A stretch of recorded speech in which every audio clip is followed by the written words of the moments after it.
I know it sounds scary, but test it, make the horse talk and make the rider feel. And oh man, there's so much to gain there.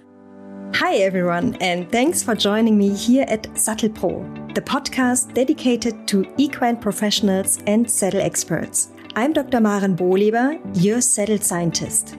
Do you ever find yourself working with a horse and sensing that the saddle is part of a problem, yet you can't quite put your finger on why or how to fix it? If that sounds familiar, you're in the right place. In this podcast, we dive into evidence-based insights, analyze real cases, and talk to leading experts from science and the industry. It's all about bringing research straight into your daily practice, giving you the clarity and confidence you need. Let's get started. Hi, and welcome to a new episode of SattelPRO.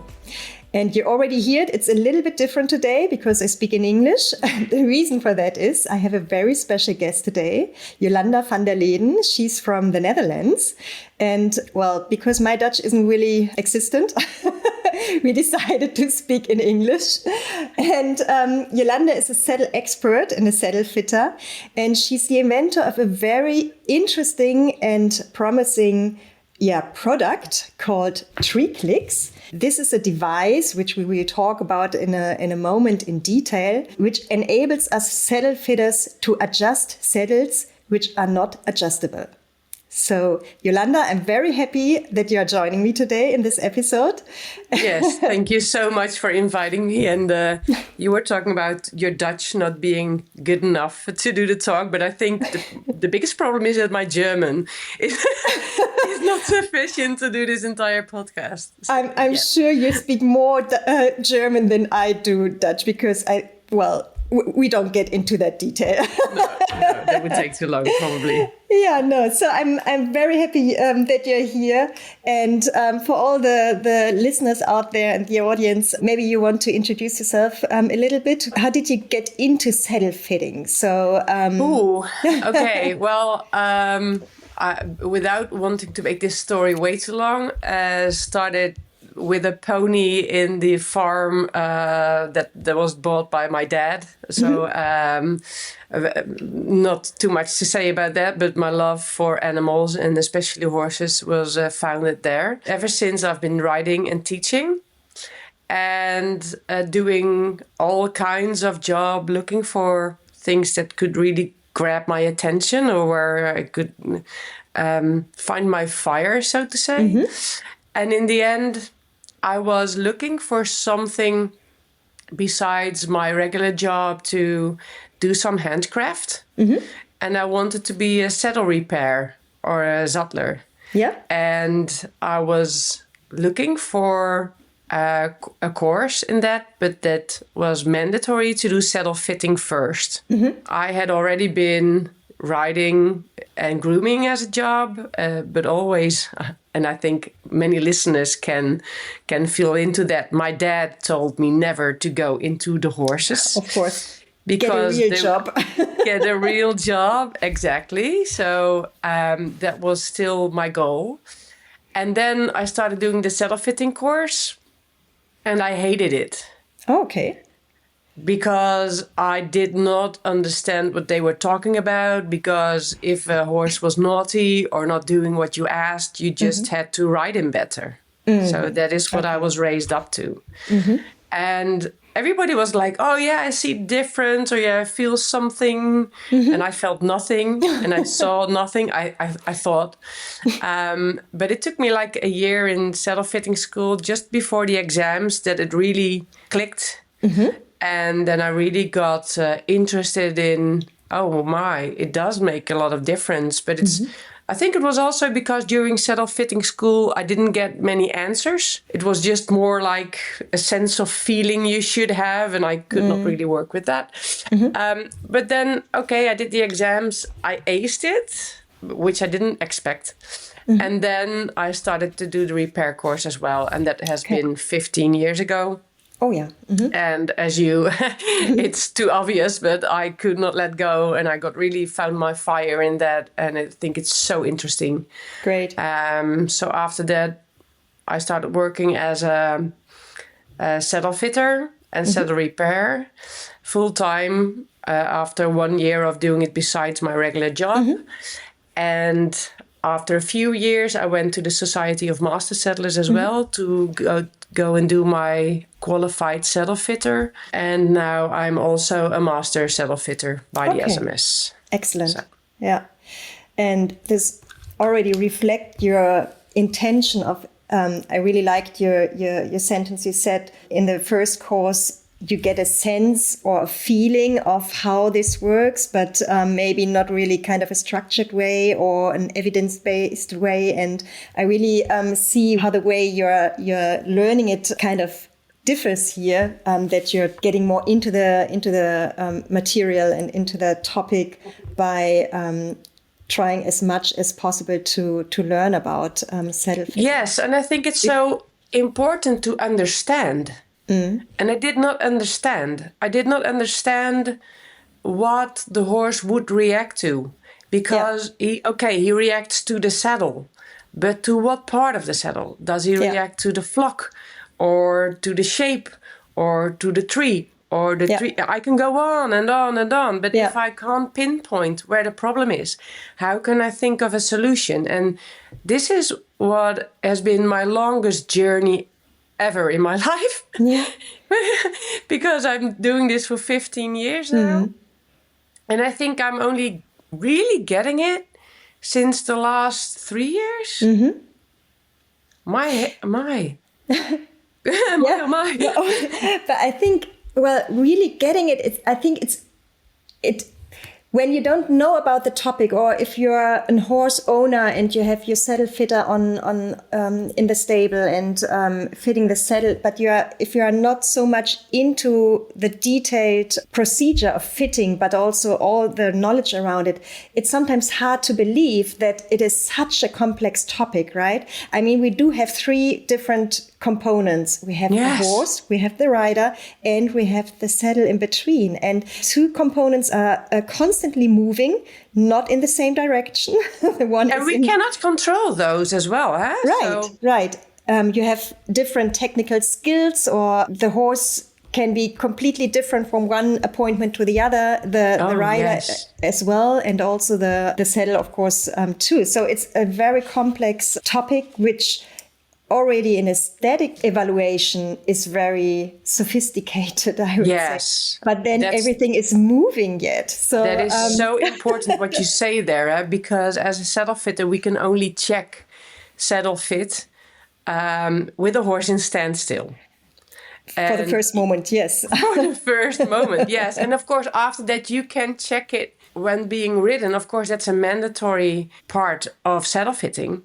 But still, then you can't feel it. You can only observe and interpret what's happening. And that's the difficulty, because I feel and I felt and I always will feel so responsible for the well-being of the horse. Yeah.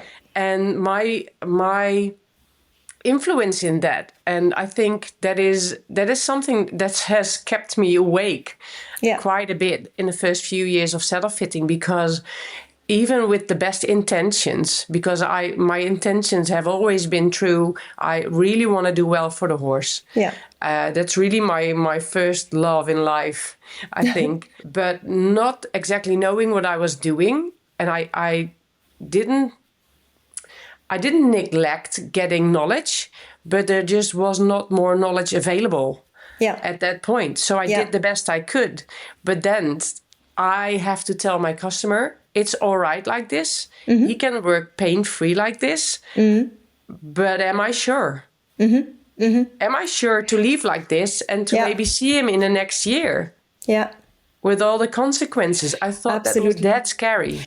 I think this is something which 100% reflects the maybe the struggle of a lot of saddle fitters out there, I can imagine. I mean, including myself, there are sometimes kind of situations where I really need to explain a lot and also do compromises with a horse and the rider, because, for example, the saddle is fitting not 100% fitted, yes, but fitting, not 100%, but maybe only 80%. Due to different circumstances. The horse is in maybe in a shape not very well trained or very thin due to whatever reasons. And then I think it's a very important responsibility we also have as a saddle fitter to explain it to the customer about the risks or also just the situation. If we have this saddle here, which we fitted the best we can at this special moment, we really need to be so attentive about the future, and not only a year from now on, but maybe also a month from here now, from here on, to recognize changes in the horse's body. I think that's really difficult, because we need to communicate to our customers and make them aware of everything that might come next. Yes. And what to be attentive of, but also without them being scared. Yes. And without losing confidence in riding. Yes. Because as soon as the rider loses its confidence in riding or in the saddle or in the horse, it cannot do what it's supposed to do. And then bad things will happen, or bad things. Then the horse will start compensating. Then the horse will not be as free as he should be. So I think the responsibility as a saddle fitter is not only in making the saddle fit, but also making a forecast, also communicating with the customer in a way that they understand, in a nice way, that they don't feel like you've been A, rushing, B, neglecting, C, missing anything, but also talking to them and making them aware of everything that might come in order to prevent us from hurting the horse or going further without paying attention to the horse. So yes, that is absolutely. No, I think this pinpoints it very well. And from my understanding, trust is here the key. So if you gain the trust of the customer, and not by just saying what they want to hear, but by explaining the backgrounds, maybe the scientific backgrounds of the saddle fitting or of the horse, of the anatomy, and take them on your journey, what you're doing, just take them with you and explain it to them, and maybe also show them the differences before and after the fitting. Look, here I've done a video. You can see the changes yourself. And here it is not 100% yet, but this is not due to the saddle fitting, but this is maybe due to an imbalance on asymmetry of your horse's gait, for example. But and I think with that, it's so important to also do a good analysis before you start. Yes. So you can already pinpoint if there is any crookedness in the rider, or any asymmetry in the horse, any offness in gait or in behavior, that we can already draw the picture. And then if we drag the saddle into it, you can pinpoint, okay, this might be the cause of that. That has nothing to do with that, but this is exactly what I was missing in the course. I really had to make this path my own. How was that with you? Because you've done so many things. How did you get a proper protocol when you were educated, or? Well, my first education was with Schlese, Saddle Fit for Life, and this was the at least in the German, respectively the Canadian side, the only education where they also included the anatomy of the horse, which I found was very important. My background, I'm a biologist, I'm a neurobiologist, so physiology and anatomy is just my basement.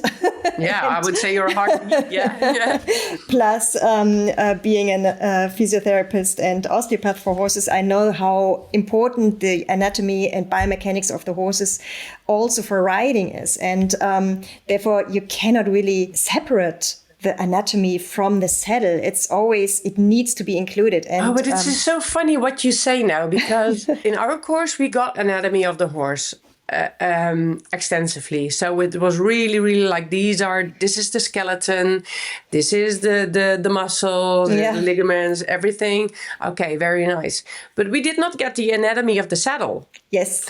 So and in my opinion, and I think the link between the saddle and the horse anatomy, and the saddle specific anatomy for the horse. So of course, you can learn a lot about muscles and, origins and attachments and from tail to head. But the head is not, of course, it's somehow important. It is connected. It is connected. Everything is connected, of course. But in the beginning of your education, you need to focus on how does the saddle influence the anatomy and vice versa, right? And and this is exactly so. I know we're getting to this topic later, but it's I need to say this because it was really a revelation to myself, because I always felt like I had all the pieces of the puzzle, but I didn't know what the puzzle should look like. You know that feeling? You had so many pieces, but how should you put them together? Yes. And then by working with TreeClix, it made me aware of so many things, the entire journey up to here. And in the end, I was like, okay, I think I've got the total picture now. I want to share it. And I didn't have any good excuses how to. But with TreeClix, it gave me... It gave me this opportunity, and this is why we've put together the TreeClix specialist program. It is for people, for saddle fitters that are working in the field and want to know more about working with our system. But it starts off with, this is a horse. And this is a skeleton. And these are the attaching muscles. And this is the tree of a saddle. What does it look like? Why is it shaped like this? So we really start off with that. And the funny thing is, I think that the people, the attendants, the attendees of the course, they're most enthusiastic, most positive about the structure of our program. I don't want to call it a course because I've always said I'm not going to start an education or a course. But I did feel I really wanted to share this A, B, C, D, E structure. And I think that was the biggest compliment that I got from colleagues that are in the field already for a decade plus, that said, "Oh, that was such a revelation. Thank you." Nice. And I was like, "Oh, good. I'm not the only one missing that." That was my objective. Yeah, nice. That was my objective. Of course. So that nice. Really was what threw me off out of saddle fitting in the first place. So And what I always struggle with the former educations I did so far with saddle fitting, of course, it is very important to learn about the kind of the anatomy of the saddle, like how everything is built together and how it looks like, how differences there are on the market, plus also the anatomy. But for me, it was, especially in the beginning of my practical work, very hard to translate into the practical world. I knew, as you said, and therefore I 100% feel in your sentence before, you have all the puzzle pieces of, okay, I know the anatomy here, and I know how the saddle should look like, and I know, for example, rocking is not good, bridging is not good, and I can feel that. But then there are all the little things, Yes, and all the extra questions. This is also what in the beginning, I hated this, and now I've embraced it and I love it. But with everything I see, I have more questions than answers. Yes. That really was so difficult, so hard in the beginning. So everybody that's listening and has this feeling, there is hope. And there are answers to the questions, but the answers are always individual. Yes. So they are per horse, per saddle, per combination, they differ. So there is not an A plus B is C. There is an A. But what is there to A? Where does A come from? So when I started to think about the relation between a tree and the skeleton of a horse and the way the horse is built, then okay, so we want to free those areas of pressure. Why? Why do we need those areas? Why are they suited? So that made us really come. So in the beginning, I was struggling with those questions, and I know I have a few colleagues that be in touch if there is a difficulty or a problem, just to have somebody to talk to and to discuss it. And I have one of them, he always says, "Oh, you always give me more questions than answers." That's good. But I think that's where the solution is. Yeah, absolutely. In the right questions. So absolutely. Plus, to embrace it. Yeah. No, I love that. Especially, as you said, the more you get into the real world, the practical world, the more individual questions or topics arise, right? So, and as soon as you have a large background for yourself to solve these little questions, because sometimes it's not A plus B equals C, but maybe it's A plus C equals D. You know what I mean? So there are components which you already know, and then there are new ones which you need to include. But having your background, and here I speak, for example, for myself, if you have the scientific knowledge of so many different studies, some are better than others, and some are newer or refer to this special topic more precisely than others, but still the knowledge behind everything, plus the experience, the practical experience, just make the picture complete in the end. Yes, and also with research, it's so important to be mindful and to be aware what is really the subjective, what is really tested, and what are other options that have been left out. Yes.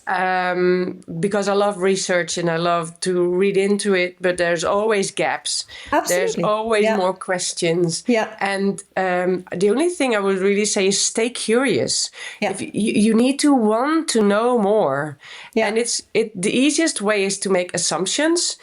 Or to go to the quick answer, but there's always an answer. But then with components B, C, and D that are maybe doubtful, and how. So every time zoom out. But this is the only reason that I'm still really interested in this.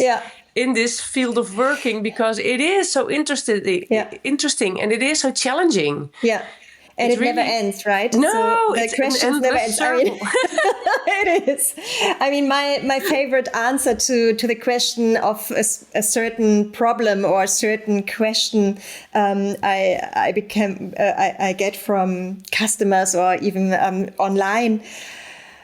I usually say it depends. Because you cannot just say and categorize it into a drawer or something. But everybody, you and me included, want a quick, solid answer. Of course, quick fixes. We would all like it, and especially our customers. Beautiful, yeah. And I think this might just be the trigger why, in my humble opinion, I think most of the best saddle fitters are not well known as the best saddle fitters. Mm-hmm. Because the best saddle fitters don't provide you with the quick answer. Yeah. Don't come up with the easiest solution always. They will not promise golden mountain sunshine and exclude rainy days. The true the most genuine or the best saddle fitters, they will tell you it depends on how you're going to train your horse, what's going to happen. Yes, exactly. Yeah. But I'm confident that a lot of customers, I think the market is kind of changing right now, or maybe it's just the bubble I'm in, I'm not sure. But I have the impression that a lot of customers really want this deepness and this way of thinking and explaining and describing the things. Well, whether it's just in your bubble or it's the entire work field, I think it's more your bubble. But please focus on your bubble, because that's the only thing where you can make a change. Yeah, I've also stopped wanting to change the entire world, because I felt like Pinky and the Brain, but then all combined in myself. In the 80s? I don't know, but we're going to take over the world. But not to conquer the world, but to more like, we really need to make this change. And if I can just make people understand this, then they will know. But some people just don't want to know, and it's fine. Yeah. As long as people feel good about what they're doing and feel like they're doing the best for their horse. And if I were to intrude that would not be helpful, because it will make them insecure and stuff like that. So I think everybody finds the fitter they belong to, or they like to work with, they fit to. But I also, I will not stop sharing knowledge, because I think that in the end, every saddle fitter and every horse owner, rider wants nothing but the best for the horse. Yeah. I think that should be the conclusion there anyways. Yeah, absolutely. Oh, well, Jolanda, before we started the recording, we said we need to stay focused and structured. So Let's try at least. Before our time is over, at least I would like to talk a little bit about. I warned you. I know, no, but this is what lose it anyway. This is why I've invited you. It's such a pleasure to talk to you about all the fields of saddle fitting. Now let's talk a little bit about your team's product TreeClix. So I teased it on as a product which is able to adjust saddles which are not adjustable. I just, maybe you can take. Well, it's funny because it's really now it's really something that makes me so happy. But I started TreeClix out of frustration because, as I told you, I've been a rider as a profession. And the only goal that I had with my horses was to change them for the better. Mm-hmm. And I think that is the goal of most riders, to make your horse healthy, fit, grow muscles, be the beauty with the shiny fur, and etc. And then, so I embraced saddle fitting. I started to understand, and then I was out. Okay, I want a different saddle. Sold a new saddle. Fine. Went back there, and then the saddle wouldn't fit. Mm. And I, apart from the part that I was not really sure what the cause was, I understood that if I made a template, and it was different from the last time, that the horse had changed, that I should be able to change the saddle. Mm-hmm. And I had a few saddles with changeable gullet bars, and then it was a bit easier with their own downsides, though. But I was really in love with the saddles that I had on wooden trees, and I could. The manufacturer told me you can press them once, up to 2 centimeters. Yes. So then I did that. Okay, saved the day. I pressed them inwards, but then within a few weeks, the customer would ring me again because a problem reoccurred, and then I went back and I was like, It widened again, and if I had to widen it, okay, but next time I had to narrow it, then I was out of options. So I started to be nervous. I started to be an anxious saddle fitter even because I really was like praying if I was going to see the horse that it did not change. How crazy is that? Yeah, I know. So my goal was different from the goal of the rider, and that just didn't match. And I was like, okay, we should be able to do this differently. So I went on an investigation. And of course, I was taught in the Society of Master Saddlers that we were able to build up 3 points using felt or leather or even shims. I've seen it once with wood as well. Yeah. What did you say? Sorry. I've seen it once made by wood. So little wood things. Yeah. Not sure if this is really well, if you were to make a wood thing, then you're a good craftsman or woman anyways. But I did it on site using felt and leather because you can just make it to fit on site. But it also, it worked, but it was also a bit difficult because you have to make it perfectly symmetrical, of course, left to right. And it was just very time consuming. And then I had done it and I made the horse move with it. And then the horse didn't like it. And then what? Do I need to make it bigger or narrower? I just was clueless. So I felt like I was really struggling. And I know that I hear a lot of colleagues always like, oh, sometimes you just feel like giving up. Well, I really felt like giving up. But then you know what it is like when you're desperate and then you have this epiphany. And I was like, oh, I know somebody who is in product engineering. So I will contact her. And she was in saddle fitting school with me. Oh, nice. So, yes. Good coincidence. So, yes, that was a bliss. So I did not have any details of her because it was already like 7 years ago that we did the course. So, you go on Facebook Messenger, writing her a little message like, oh, I have this idea and it could really be life-changing for me as a saddle fitter. I really wanted this for myself, not to make it for others. Not that I didn't want it for others, but I was just like self-obtained at that point. And she was really on fire straight away. I told her the idea and she said, yes, that could work. And she was great. She started designing and we started testing.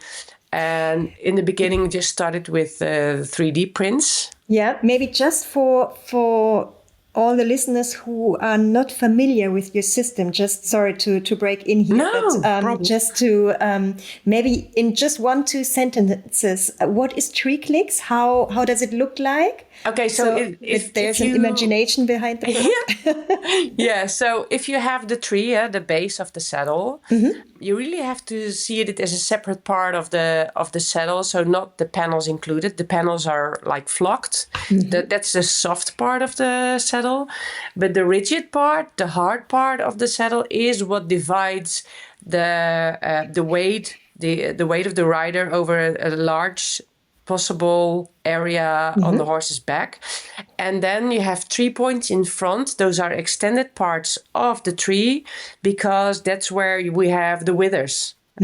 And with the longal dorsal spinous processes of the withers, we need an extension of the tree to be in touch. But those are crucial if it comes down to the width. So that's where you have the changeable gullet bars as well. Like in a Wintec or a Fairfax saddle, you can change that. But in wood, that's solid.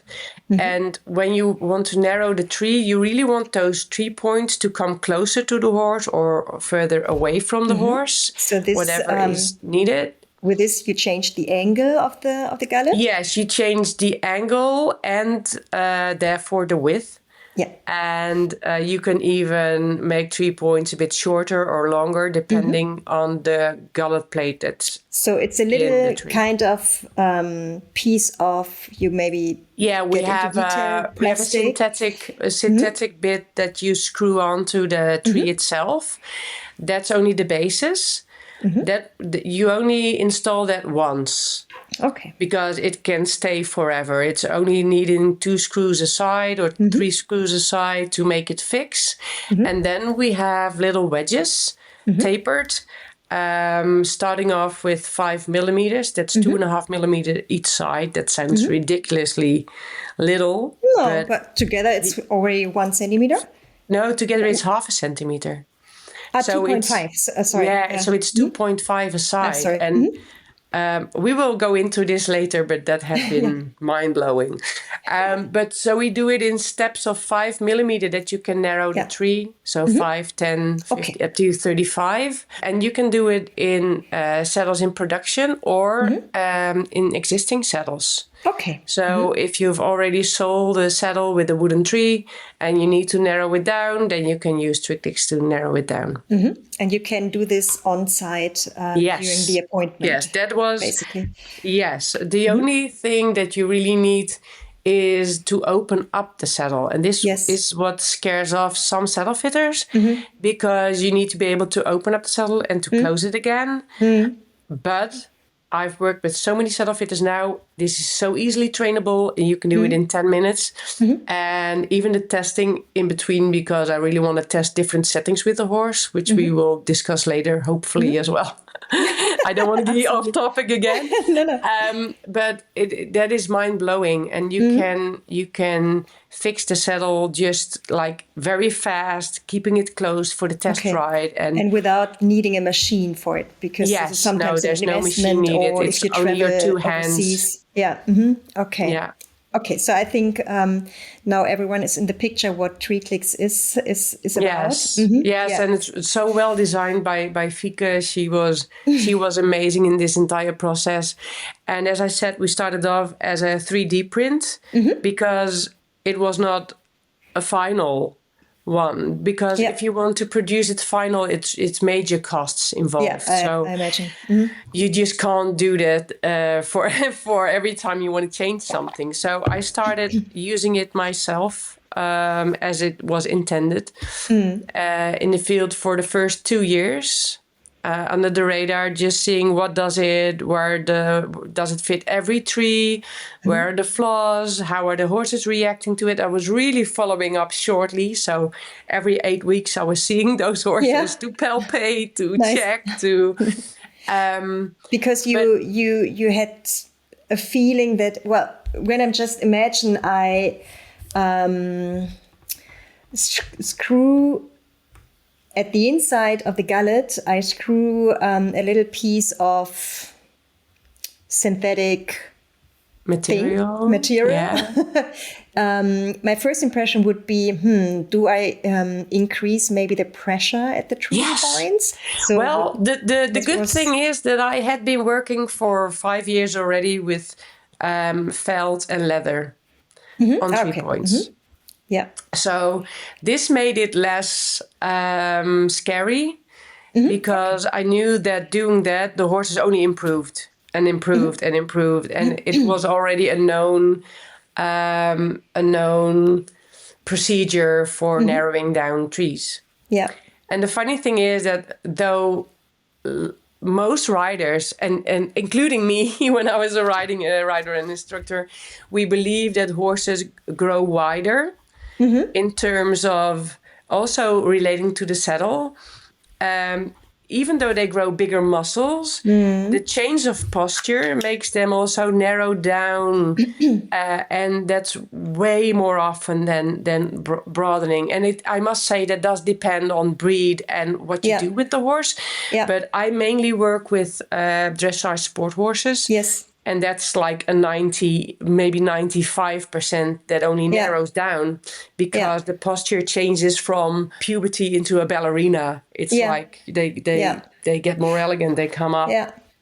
But it's so interesting that you say this because I have this often in my practical experience that of course I also measure the horses to compare the conformation of the horse from day one for the next measurement or for the next control. And during the time of, for example, half a year in between, the horse develops very well, especially the young horses, for example, very well. They gain muscles and they really look like kind of a different horses. And the customers expect, of course, okay, now the angle must be much wider because I've done so much training and my horse looks so good. But then the angle is narrower. And thank you for sharing this because you know that I've been thinking that I was going mad for years. And I thought that I was doing a terrible job because the horses, I must explain this. I did not really think I was doing a terrible job because the horses went great, improved, scored, they aced tests, they were really developing well.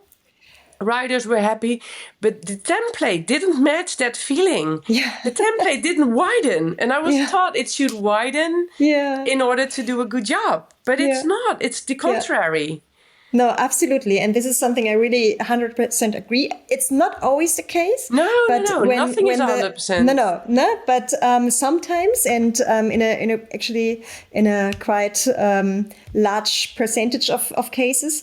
But then this is something I always explain to customers or the horse owners, that this is actually a good sign. So if you need to narrow down the tree or the gullet, then you've done everything right. Yeah, well, and I think the truth is somewhere in between. I think we should stop concluding only on based on a template, whether it's a good sign or a bad sign. If the horse is doing great, he's developed, you see he grows muscles, you have I don't know how you call it, but I call it breaking points in the upper line. So like bumps, like mountains, but you want to see it more equally evolving and nice, and it behaves well and it does well and it gains strength. Then a narrower template is not a bad sign. Yeah. But it's really something that people are pinpointing to. But what we really need to understand is where we measured the horse exactly for tree width is such a small area, 5 centimeters behind the scapula, that's one of little areas on the horse where it's different because there the withers come up. They lift the withers. They lift the how do you say it? Sternum. The sternum. So out of words. And that has a massive influence on our template. So it's not like, he hasn't gained muscles. No, it has changed posture and gained muscles. Yeah. But the posture wins here. So we need to narrow down. And the funny thing is, when you then narrow the tree down widthwise, they get more freedom.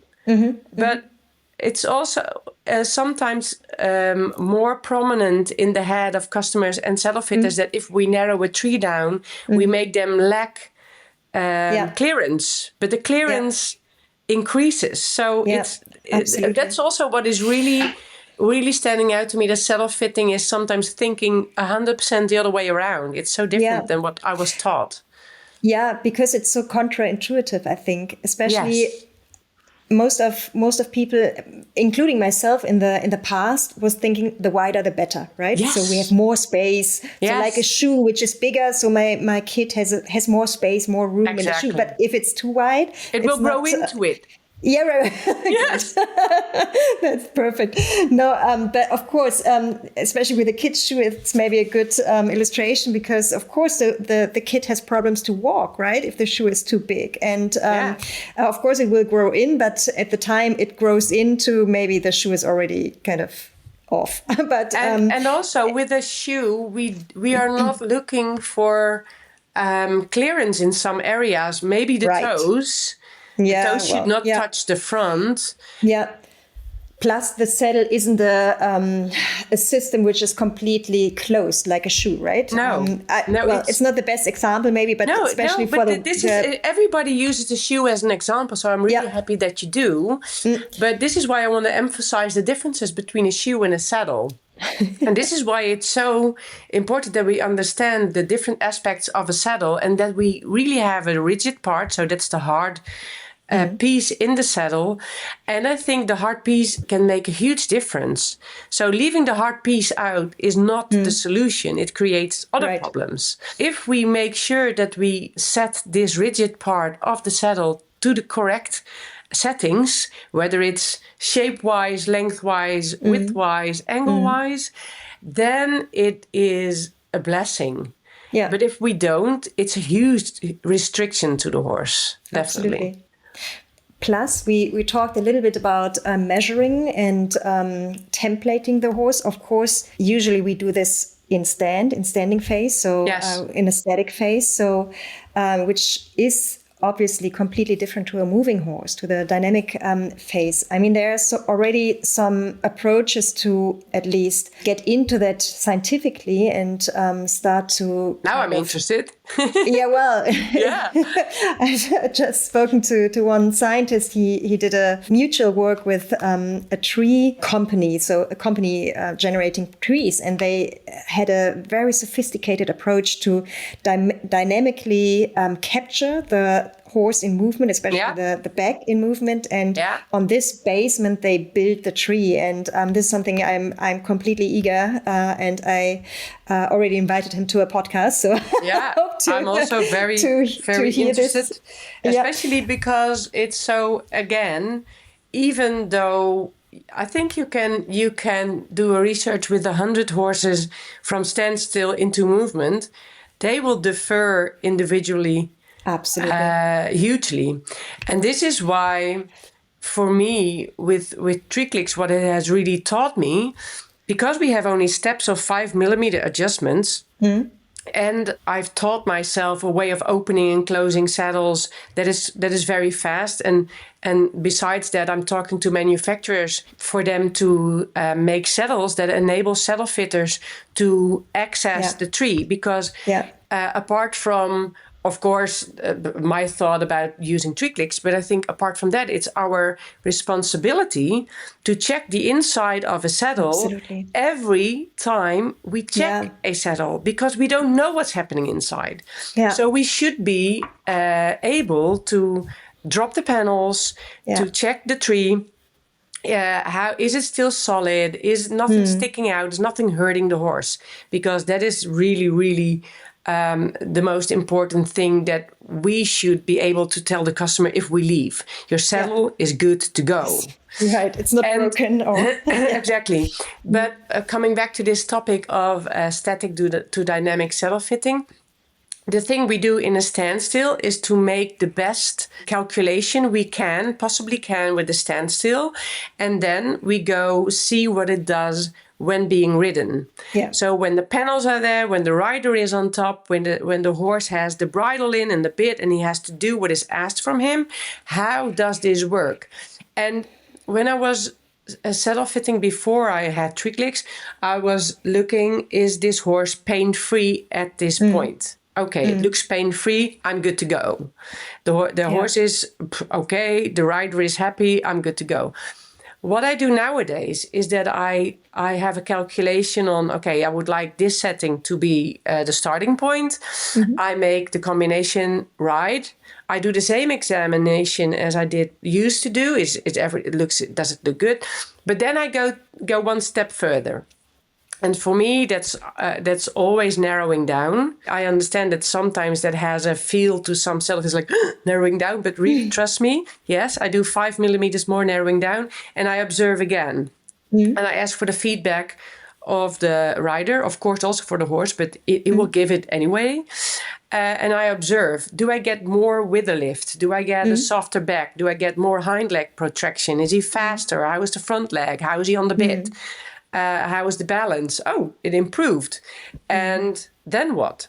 Then I want to go a step further. Why? Yeah. Because everybody's happy. Because I am not God. I'm not the all-knowing. And I want the answer from what I'm looking at. So I take it one step further. And then I look at them again. Oh my God, he's even better. How can that be? That is just the way he changes from being in standstill to moving. And then I take it another step further. And then you might think, how many times is this going to take? Well, it only takes me like 5 minutes each setting. And then the horse is worse. It's not better. It starts running. It opens its mouth. It drops his wither. And the rider is like, oh, this does not feel good. And you say, okay, I see it. That was too much. And then I can change it back. Yeah. That's the magic. That is really good, yeah. Because that has been also causing a lot of tummy aches when I did something with flock. Okay, I'm going to do something with flock because I think he needs it. Done it, rides, not better, worse. Then what? Take the flock out. Have you ever tried taking flock out? And have it exactly the same way as before. Yeah, good luck. Yes, exactly. Because you can take the flock out, but you will always disturb something. And I know because I'm a master in taking flock out, because I've done it so many things and I've screwed it up so many times. So it has taken loads of hours. But it has also taught me so many things. But for me to go further and further, making improvements until I ruin it and then take one step back, that has also caused such relief and confidence in my job, because I'm not the all-knowing and I'm not the only one deciding. The horse and rider decide under my supervision. And that way, I'm not to be shot later on. They will always discuss if, like, after it can still happen that after 2 weeks they ring me like, I've lost the magic. And then I already understand what has happened, because a lot of times when the horse has been ridden in a saddle that was set too wide for a longer time, it has also broadened, like in movement. It is starting to move like this. And then when the saddle has been narrowed down, the horse will lift its withers, will narrow, but it will narrow even further because it can come up to this posture where he's more elegant and more powerful, and it will work. So then it might be just that you have to go back and narrow it down even further. And I know it sounds scary, but test it. Make the horse talk and make the rider feel, and oh man, there's so much to gain there. I can see that. So before I conclude that, I had just one thinking, which might be a good kind of argument maybe for the customers to explain how also the statical dynamics of the saddle change if you narrow it down. So what happens? The saddle gets a little bit up in front and a little bit down in the rear, right? So of course we need to. Well, but what you are doing is to rebalance the rider in that in that situation, right? So I didn't mean to imbalance the saddle by that. No. For example, I am going to interrupt now, and I know it might take a bit longer, but I have to tell you. I have to tell you this. Go for it. Even statically, I've had numerous examples of this, but we've even had it as a group, and I'm still so happy with that. During a TreeClix masterclass, we had a saddle that was really tipping backwards severely. Yeah. Okay. And it was a bit a bummer because it was not my customer. It was one of my colleagues arranged her and her lovely horse. And she had checked the saddle 6 months prior to this. So she said, I'm going to do a quick checkup before we're going to install TreeClix and work with it. And she came back. She says, I don't think we can use it because the saddle is really tipping backwards. And of course, if we were to narrow down, we will make it tip backwards more. This is really what we think and what I really thought was the truth. And I said, yeah, I think you're right. But I mean, here's the only combination we have left. So we're going to template and we will see. So we made a template and it was 2 centimeters too wide. Interesting. But then, so it was the flocking then, or what was it? But then what? No, wait. Yes, you're true. I want to know the answer, girl. And I said, okay, what are we going to do? I presented it to the group and I said, okay, what do we want to do? And everybody said, we're not going to touch the tree with, we're going to do flock, a pad, la, la, la. And I said, yeah, but for crying out loud, we are going to do the tree width setting because this is what we are here to see. So we will just see and then see what's left. And you will not believe it. But we put the bases on, we put the wedges on, set it 2 centimeters more narrow, put it on the horse on a standstill, and it was balanced. And this is yes. How? Yes, exactly. If you do not believe me, I have a group of saddle fitters now that you have evidence. Not only was there, but only do this now on the regular. Before that masterclass, I never touched a saddle if it was tipping backwards that much. Then my conclusion was it's just the wrong saddle. Now, the masterclass was such a bliss because afterwards I've always changed the tree width first before I really observed balance, panel contact, clearance, because it is of a huge effect and sometimes counteractive on what we think is going to happen. This is still not landing in my brain. I still cannot 100% explain what's happening, but it does. Interesting. Yes. So this is why I had a little hiccup when you started, like, we're narrowing it down, then you lift the front. It's not true. Yeah. Wow. Yeah. Brain breaker, isn't it? Yeah. But let me conclude this a little bit. So the procedure you are doing in your practical work and what you are teaching in the masterclass is that you first template the horse. This is kind of your origin or your template to go from. Then you adjust the tree by tree with TreeClix. So you narrow it down if needed. And you probably, measure the angle and then measure the angle of the gullet as well. We work in centimeters. So I know that some people really work with the angle, but for me, it's if the way we look at it, the 3 points should be in touch with the horizontal parts of the horse, and the horizontal parts being the rib cage and the longissimus, mostly. And that has a certain width. So yes, the shape of the head of the tree should match the horse. The entire saddle should match the horse.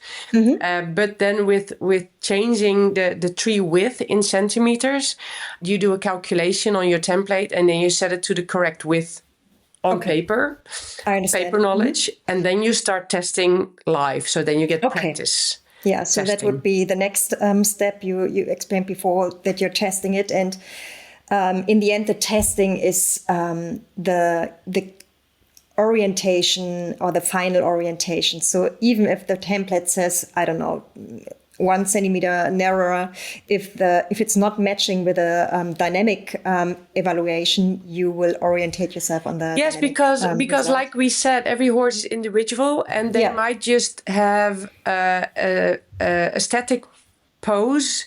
It is even so that if you template a horse in the morning or after it's been fed or after it's been turned out, or after it's variation. Absolutely. Yeah. So it will only tell you the truth when being ridden.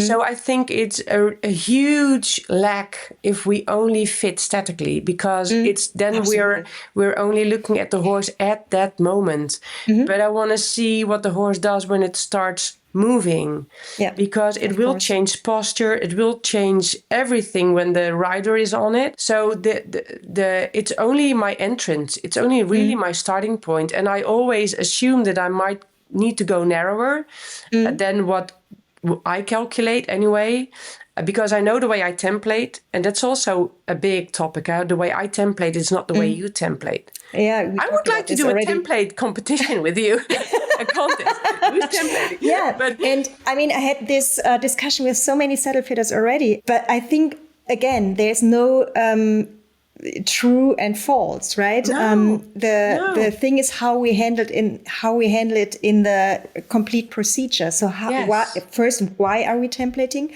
What are we doing with the templates? Yes. And are we doing it always the same in the same way, or always a little bit different? Or yes, and you cannot copy anybody else, because your template might differ 2 centimeters of mine. Yeah. And the only thing that is most important for me is that I get my starting point as close to the end result as possible, because I don't want to test 10 settings. Yeah. I want to test 1 or 2 or 3 settings. Yes, understand. Yeah. So one question which is still in my mind before I have a lot of questions in my mind, but just coming back to yeah, absolutely. Before we hop on, one last thing I wanted to discuss with you. I have one question I want to ask you. In your experience in the daily practice with TreeClix, we already talked about the balance, which is sometimes even counterintuitively different to what we expect. But what about the rider? So I can imagine, but please correct me if I'm wrong. I have no practical experience with TreeClix. If you narrow the gullet a little bit down, I can imagine that the balance of the rider will be shifted a little bit backwards. Sometimes it's better, especially if the tree was too wide or the gullet was too wide. Most of the hip is kind of rotated forward. No? Mm-hmm. So I can imagine this will huge the direction of the hip orientation significantly if you use TreeClix. Mm-hmm. And by that, shifting the weight of the rider a little bit more, maybe centered at least, leaving the withers free. Plus, you also increase the room for the wither, because you get the saddle a little bit higher, and the wither has more room to the clearance elevate. And, so this is exactly I love what you're saying here. In our TreeClix specialist program, we call this the 4 keys of saddle fitting. The 4 key points of saddle fitting, I should say. And those are tree width, clearance, panel contact, and balance. With tree width as the primary one, because we cannot conclude anything if we do not set the tree width to the correct starting point. So not the end point yet, but the starting point. So for us, to my templates, it's -2. We can explain about that. We have YouTube videos, etc. You can find what I mean by that. But we set it 2 centimeters narrower than the template of the horse. And for me, that's a crucial starting point. And then if I have the tree set to the correct starting point, I put it on the horse, because then it will show the clearance. So how much room does the withers have and for them to come up? And what you're talking about, the balance. What does the balance say? And for them to be separate key points also means that I'm not going to conclude my tree width based on the balance. I'm not going to change tree width because the balance is off. If I have the tree width correctly, which I should before I conclude about the balance, then I should address the balance and not the tree width. Yeah. So this means that sometimes I might want more. If I am assessing a combination while being ridden, and I see that the wither lift is lacking, then I might want to narrow down, because the horse can only lift its withers if it is supported well enough by the 3 points on the horizontal part. But if then the balance is a bit too far towards the back, I will see, do I need a bit more clearance in front to make it drop nicer around the withers? So not the tree width, but the clearance. Or do I need to do a little bit of felt between the tree and the panels at the back to correct the balance? I see. Or is the flock insufficient? But I'm not going to overflock, because I want I want the function of the flock kept the way it is. I do not want to harden the flock because then the horse will harden its muscles. I do not want to widen the tree because of the balance too far back, because then it will drop its withers. And yes, then the balance will be okay, but the horse's biomechanics will be compromised. So this is really why we wrote the protocol, the 4 key points of saddle fitting, and I'm always sticking to it. I will never, ever widen or narrow a tree just for balance sake. I understand. And that's also such a relief, because you get compartmentalized saddle fitting, and I really managed to get a grip on that bit. Now I need to address this bit, and maybe therefore I need to widen the panels apart or whatever. Yes. And of course, this also gives the saddle fitter kind of a structured way to go through the protocol. Exactly. And check, number 1. And I think that structure is what is lacking with almost any saddle fitter that I come across, because it is so much information we need to process, and there is so much options we can address. But if you have this structure, I can honestly say I've only started to really like my job in the last 5 years. Isn't that terrible? I always was intrigued. At least. Intrigued, but not really with so much pleasure doing my job. Yeah. And I think this is the reason why, as you said, there are so many bits and pieces, and sometimes hard to get them into one conclusion in this special individual case. Then there comes the feeling, and the gut feeling. And because maybe there is no structured way to go through the appointment, I have a lot of customers calling me because their former saddler just put the saddle on and says, that's all this fine. This is it. Yeah? Just wiggle a little bit on the saddle. With horses, we should never neglect our gut feeling. But I do need a structure to come close enough. Yes. And then make my gut feeling talk. Yeah. So I should analyze the rider. I should analyze the horse, and I should definitely, because that is my profession, I should definitely analyze the saddle on all the different aspects, but in a structured way. A vet doesn't look at a horse and just say, this or that. He does test. He has a way of checking. But still, as you said, the feeling is important too. If also the vet has the feeling, something is still wrong. The end conclusion should be supported by your gut feeling. Absolutely. If I go away with a little aching tummy, I know I have not seen the end of it yet. Yeah. I know I'm going to get a phone call with something is still off. Okay. And I knew it when I left. This is also what I tell the colleagues that I'm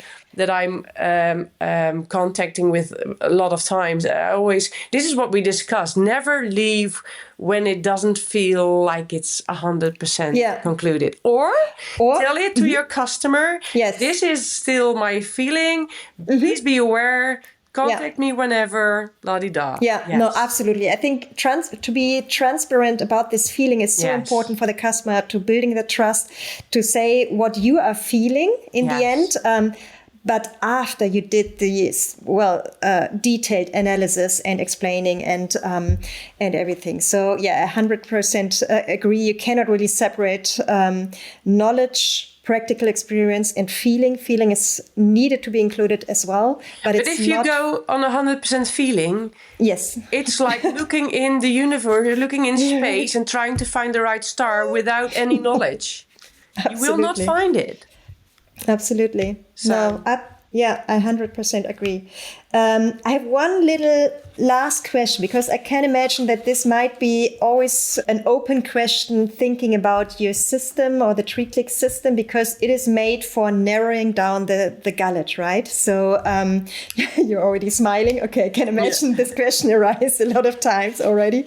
So that means, thinking from the other way around, having a young horse, for example, a developing or a horse which is still in development, would you, if you sell a saddle or if you advise the customer for a saddle, buying a saddle, would you then rather suggest to buy a saddle with a little bit wider tree and already narrow it down to the perfect size, to have the option later on, not only narrowing it down, but also widen it again? So what would be... Yeah, well, I did that in the beginning, but that has cost me. So the only time that I've sold a saddle once with a 35 wedge on it already on it, but that was on a horse. And later on, I was very grateful that I did, because this horse, but it was very poor. It had no muscle. It was tiny, skinny. She became, so I was lucky with that. Yeah. But the other way around, horses grow withers later on. They come up later on. So younger horses have lower withers. So they maybe they do broaden, but also the withers come up. So the point where we measure again from the top down will narrow down. Yes. So I am, if I sell a saddle, I rather sell them, I always put the bases on and rather use a maximum of 5 millimeter, maybe a 10 millimeter wedge.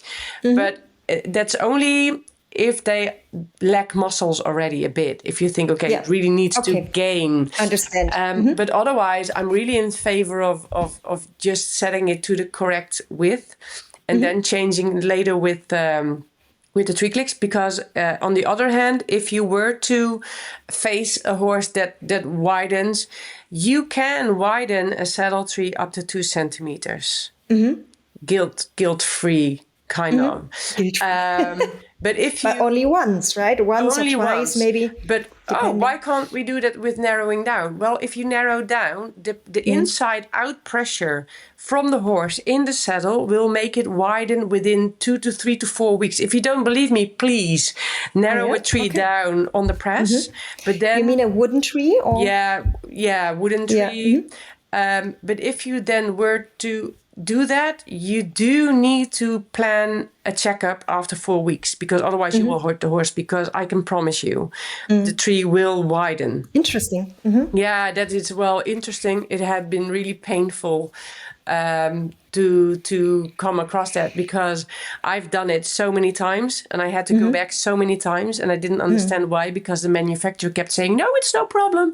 But it was. Yeah. And then afterwards the tree started tearing and breaking. Because, we've pressed them in and then the horse has pressed them out again. Because that's also the material that's just not, it was not constructed like this. It was constructed like that. So it's easier to go back out there. I understand. Yeah. Yeah. Okay. So interesting. Okay. But then I understand what you say. So rather having the right size from the beginning. Yeah.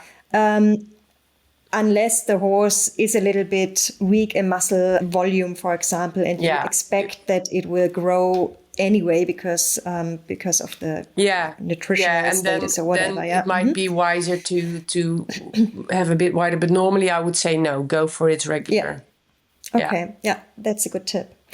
Excellent. Jolanda, I could talk to you another hour and 2 hours and longer, and we are already over our time, actually. I know. So it was such a great pleasure to talk to you again. And you already mentioned a little bit about some material you have on YouTube. Of course, you have your masterclass. And the masterclass is really live. So that's mostly in the Netherlands or in Belgium.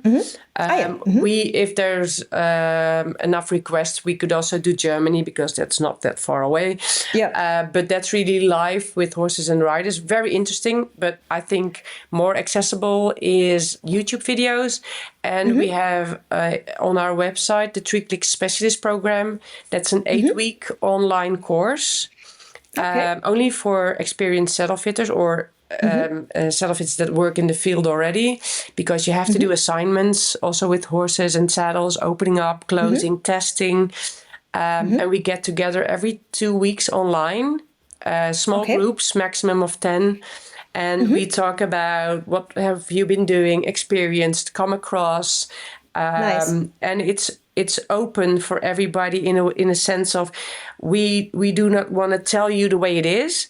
Yeah. We want to make people aware of what we are facing and also each other's experiences. So I wrote something about air panels, and somebody in one of the course, one of the attendees said, well, I don't 100% agree because I feel it's this and this. Then we also put that in the course or in the program because it should be from saddle fitters for saddle fitters. So excellent. That's a specialist program we were talking about. Yeah. So it also including kind of a community and exchangeable community. Yeah, and it's ongoing because we have a get together later on where we ask the specialists that have concluded the program to come together again. We do that free of charge, a 4-hour talking about all the input we've got from all the fitters. So we gain experiences and pictures, media, everything, and we want to share it back later again. So we want to keep it an ongoing,